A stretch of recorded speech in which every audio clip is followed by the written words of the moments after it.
Welcome to MindHorizon, where every night we tell you true stories, unsolved mysteries, dark secrets, cases they wanted forgotten. Tonight I'm going to tell you one of history's greatest mysteries. For 76 years, no one could solve it. Maybe it never will be solved. The year 1948, Australia. A mysterious man found on a beach. No identity, all labels removed.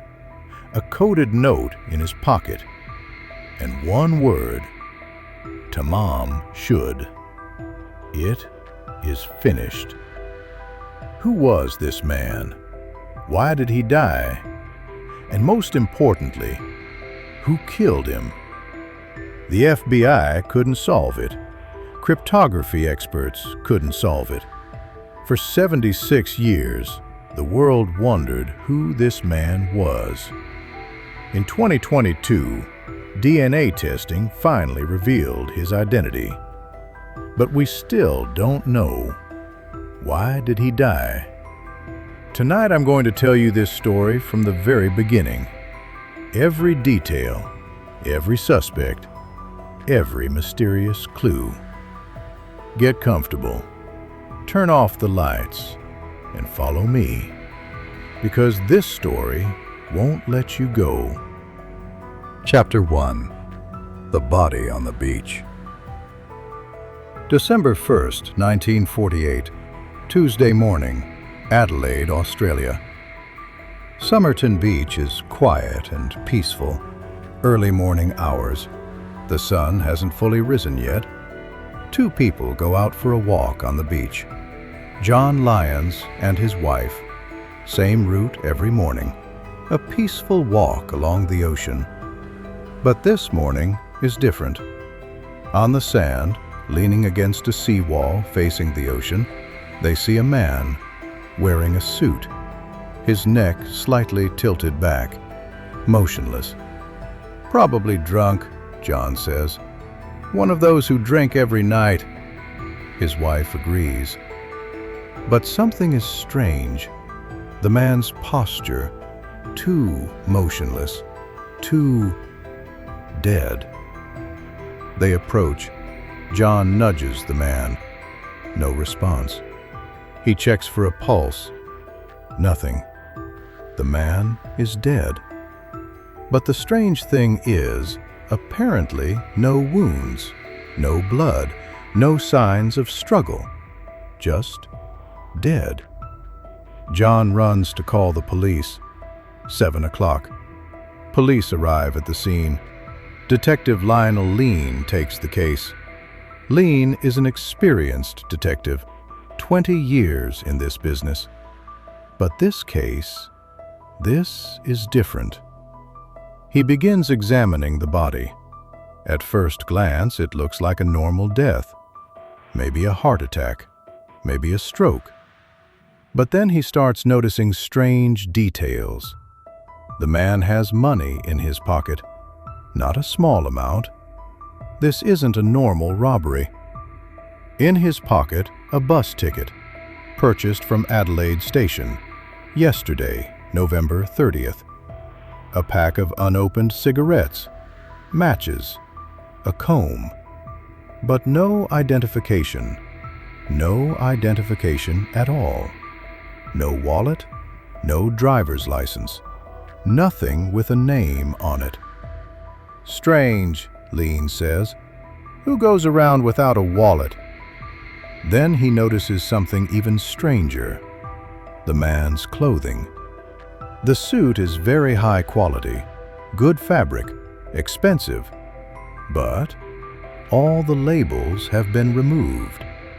The label in the jacket, gone. The label in the pants, gone. Shirt, shoes, underwear. Every label deliberately removed from everything. This isn't an accident, Lean says. Someone tried to hide this man's identity. They take the body to the morgue. Maybe an autopsy will reveal something. But Lean knows This isn't an ordinary death. He photographs the body. It will be published in the newspapers. Maybe someone will recognize him. The man is middle-aged, about 40 to 45 years old. Well-dressed, athletic build, clean-shaven. He looks like an ordinary person, but if so, why doesn't anyone recognize him? That night, the newspapers published the photo. Mysterious man found dead on Somerton Beach. The headline shocks everyone. Everyone is talking. Who is this man? But nobody recognizes him. Nobody comes forward. This man is like a ghost, as if he never existed. And this is just the beginning. Chapter 2. The Mystery Deepens. December 2nd, 1948. Autopsy Day. Dr. John Dwyer is the case pathologist. He's been doing autopsies for 25 years. He's seen every kind of death. But when he examines the Somerton man, he's surprised. First, external appearance. No wounds, no trauma, no signs of struggle. It's like he fell asleep, Dwyer says. But inside, things are different.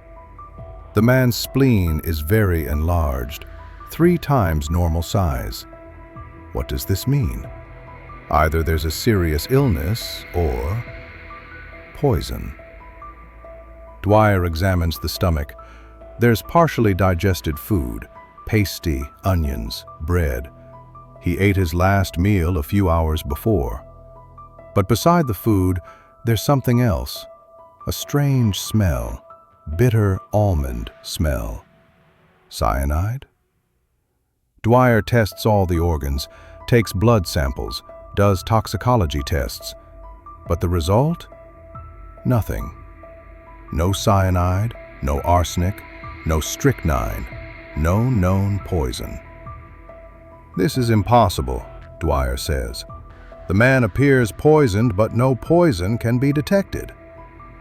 Maybe it's a very rare poison. Maybe the laboratory can't detect it. Or maybe something else. He examines the heart. Normal.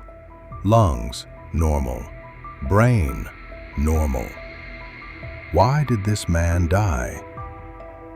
Dwyer writes the report. Cause of death undetermined. Probably poisoning, but which poison is unknown. This is very rare. For a pathologist to be unable to determine cause of death is very rare. But in the Somerton man case, everything is rare. Police continue giving photos to newspapers, published nationwide. Do you recognize this man? Hundreds of people call the police. I recognize him, they say, but all wrong. A woman calls. This is my missing husband. Police check. It's not.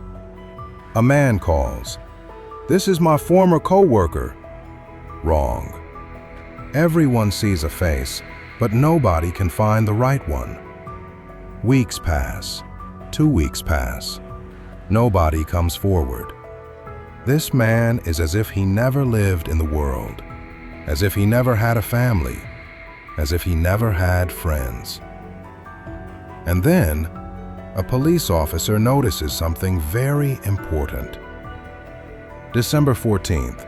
The autopsy is being reviewed again. A detective is re-examining the body's clothing. Maybe there's something missed. He picks up the jacket, checks all the pockets. Outside pocket, empty. Inside pocket, empty. But then, he notices something small. Below the pocket, almost invisible, there's a small, hidden pocket. He reaches his finger in. There's something inside. He pulls out a small, folded piece of paper. He opens the paper. There are 2 words on it. In Persian, TamámShud. What does it mean? asks the detective. They call a language expert. The expert looks at the paper. This is Persian. The meaning, finished, or it is ended. Everyone looks at each other. Finished? What's finished? The expert continues. But this isn't just 2 words. This looks like it's torn from a book. Look, the edge is torn. This is a piece of a page. Which book? Says Leanne. The expert thinks. If it's Persian and says TamámShud, this is probably from Omar Khayyam's Rubaiyat. The Rubaiyat, a famous Persian poetry book. There are thousands of editions, and TamámShud are the last 2 words of this book. The last 2 words of the last page of the book. So, this man had this book with him before he died, and he tore out the last page and put it in his pocket. Why? A message? A sign? Or just coincidence? Leanne is determined. We must find this book. If we want to find this man's identity, we must find that book. But how? There are thousands of Rubaiyat copies. Which one is this man's? And then, a miracle happens. Chapter 3. TamámShud. January 1949. A month has passed. Police place ads in newspapers. We are looking for a Rubaiyat book, last page torn. If you have such a book, please notify police. Days pass, no response. And then, January 27th, a man calls the police. I'm a lawyer. My name is Ronald Francis. I want to show you something. Leanne excitedly meets the man. Francis pulls out a book, an old, worn Rubaiyat. I found this book on November 30th, he says. In the back seat of my car, I'd left the window open. Someone must have thrown it in. November 30th, the day the Somerton man died. Leanne feels his heartbeat quicken. He opens the book, goes to the back cover, and there, the last page is missing, torn out. This is it, says Leanne. This is the man's book. But there's something better. On the back cover of the book, there's something written in pencil, 5 lines, written in capital letters, but meaningless. Leanne looks, tries to understand, but it makes no sense. This is a code, he says. This man left us a message. Also, some letters are crossed out, corrected, as if written in a hurry. And there's something else. Inside the book, on the back cover, there's a phone number written in pencil. Leanne calls the number. A woman answers the phone. Hello, I'm Detective Leanne, calling from Adelaide Police. Is this your phone number? The woman hesitates. Yes, why are you calling? We have questions about a case. May we visit you? A long silence. Okay, the woman says, but her voice is trembling. The next day, Leanne and his team go to the woman's house. A woman opens the door. About 27 to 28 years old, a nurse. Her name is Jessica Thompson. We'd like to ask you a few questions, Leanne says. Jessica is tense, playing with her hands, eyes avoiding. We found a book that mentions you, connected to the man who died on Somerton Beach. Jessica's face changes. She turns pale. Which man? She asks, but her voice is forced calm. Leanne shows the photo taken of the corpse. Jessica looks at the photo, and at that moment, she goes into shock. Her face turns white. She almost faints. Do you recognize this man? Asks Leanne. Jessica tries to recover, takes a deep breath. "No," she says. "I don't recognize him." But Leanne sees. The woman is lying, clearly lying. "Are you sure? Your phone number was found in this man's book." Jessica insists. "No, I don't recognize him. Maybe someone took my number, but I don't know this man." Leanne can't pressure her further. The woman hasn't committed a crime, just suspicious. "Well, do you know anything about a Rubaiyat book?" Jessica's face changes again. "Yes," she says. "During the war, I gave a Rubaiyat to someone I knew, an officer named Alfred Boxall." "Could this be that man?" asks Leanne. "I don't know," says Jessica, "but I don't think so. Alfred was very tall. This man looks shorter." Leanne thinks, maybe they should find this Alfred Boxall. "One more thing," says Leanne. "There's a code in the book. Will you look at it?" He shows Jessica the code. Jessica looks. No expression on her face. "I have no idea," she says. "I'm sorry." But Leanne feels it. This woman knows something. She knows a lot. She just doesn't want to tell. Police leave the house, but Leanne looks back. Jessica is watching them from the window. They have these new clues, but more questions. Who is this Jessica Thompson? Why is she lying? Who is Alfred Boxall? And most importantly, what does this code mean? Chapter 4. The Code and the Nurse. February 1949. Police try to solve the code. They call the best cryptography experts. The code again. Experts look, try, use different methods. Maybe each letter represents another letter. A equals Z, B equals Y, and so on. They try. Meaningless words come out. Maybe only the initial letters matter. First letters of names. They try. Still meaningless. Maybe it's a book cipher. Page numbers of words in a book. Which book? The Rubaiyat? Another book? Months pass. Nobody can solve it. Even the world's best code experts can't solve it. "Maybe this isn't even a code," says one expert. "Maybe it's just random letters." But Leanne doesn't believe it. This man died, and when he died, he left us this message. It must be important. A theory emerges.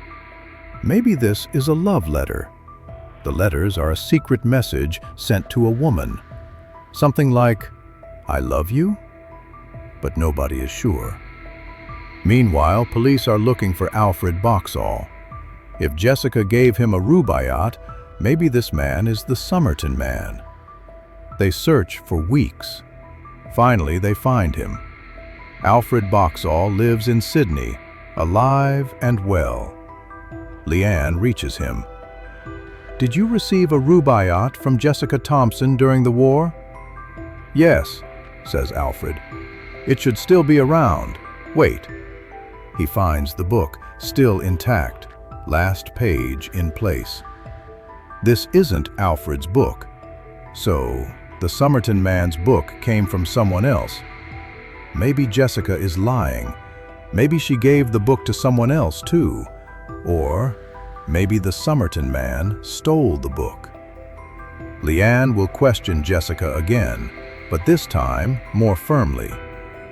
March 1949. Leanne goes to Jessica's house again.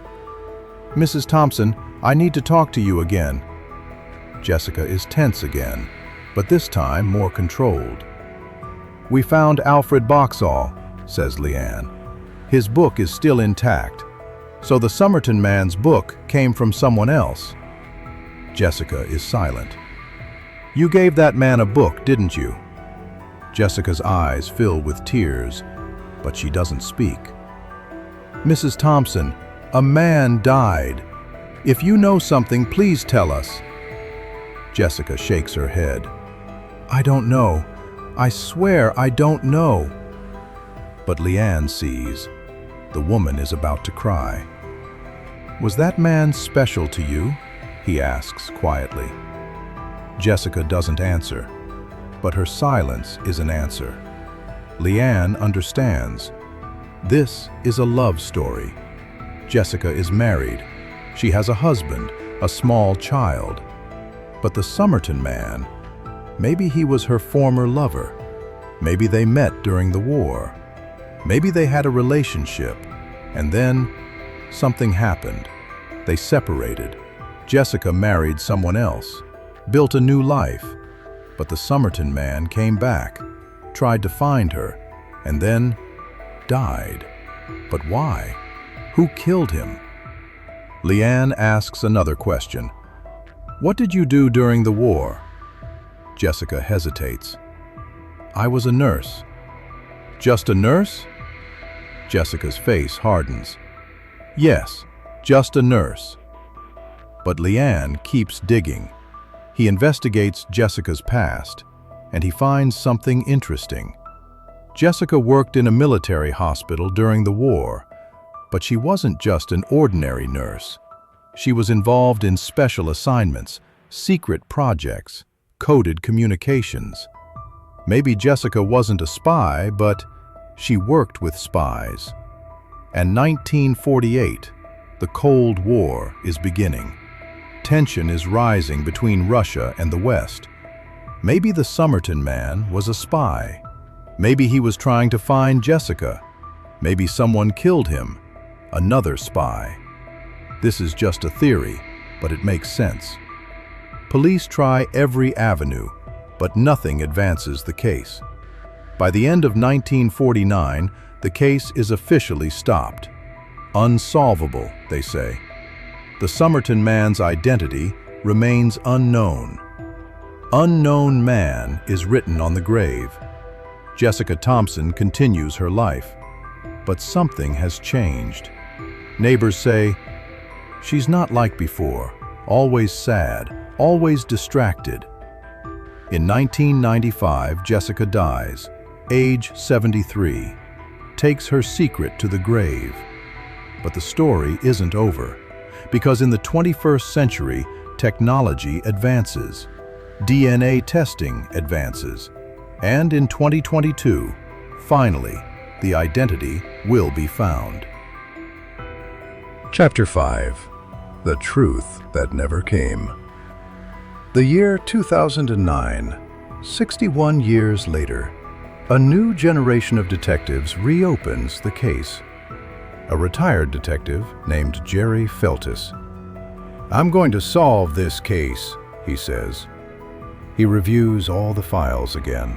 He researches Jessica Thompson again. Takes a DNA sample from her son. Maybe Jessica's son is actually the Somerton man's son? The test is done. Result? Inconclusive. No definite answer. But one thing is certain. Jessica knew something. 2013. Professor Derek Abbott gets involved. Abbott is a scientist, works at the University of Adelaide, obsessed with the Somerton man case. "I'm going to solve this code," he says. He works on it for years, tries thousands of combinations, but the result again, nothing. "Maybe this isn't a code," he finally says. "Maybe it's just personal notes. Maybe just an emotional expression of that moment." 2018. Technology advances even further. The Somerton man's body is still preserved in the Adelaide morgue. New DNA technologies are being developed. Genetic genealogy, family tree DNA tests. Maybe we can find a distant relative of the Somerton man. 2021. Professor Abbott gets permission. A DNA sample is taken from a hair of the corpse. The test is sent to the laboratory. Months pass, and then In 2022, the result comes. The Somerton man's identity has been found. His name? Carl Charles Webb. Born in 1905, electrical engineer from Melbourne. After 73 years, finally there's a name. But there are also new questions. Who was Charles Webb? Why was he in Adelaide? Did he know Jessica? Abbott continues investigating. He looks into Charles Webb's past, his family, his work, his life. And interesting things emerge. Charles Webb was married. He had a wife. But they separated in 1947. His wife's name was Dorothy Robertson. Interestingly, Dorothy was also a nurse. And even more interesting, Dorothy and Jessica worked at the same hospital. So, maybe Jessica and Charles knew each other. Maybe there was a relationship. Maybe Charles came to Adelaide to find Jessica. But why did he die? Abbott goes deeper. He researches Charles Webb's last days before death. November 30th, 1948. Charles is in Adelaide, staying at a hotel, Glenelg Hotel. That afternoon, he leaves the hotel. Where he went is unknown. In the evening, he goes to Somerton Beach, and there, he dies. But why? One theory, Charles committed suicide, took a rare poison. He wanted to see Jessica, but Jessica rejected him. He fell into despair and killed himself. The code in the book is maybe a farewell letter, maybe his last message to Jessica. Second theory, Charles was murdered, maybe by a spy organization. It was the Cold War period. Charles maybe had sensitive information. Someone wanted to silence him.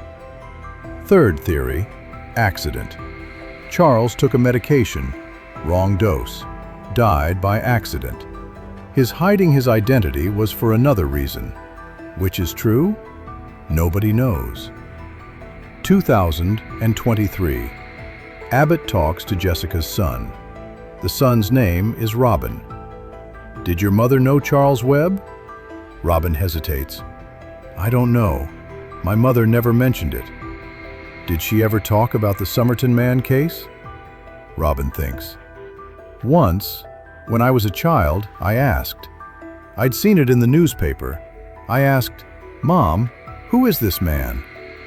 My mother reacted very strangely. She started crying. She said, Don't ask me about this. Never ask me again. Abbott understands. Jessica knew something. She knew a lot. Maybe Charles was her former lover. Maybe Charles had come for her. Maybe Jessica rejected Charles because she was afraid of her husband, and Charles fell into despair and died.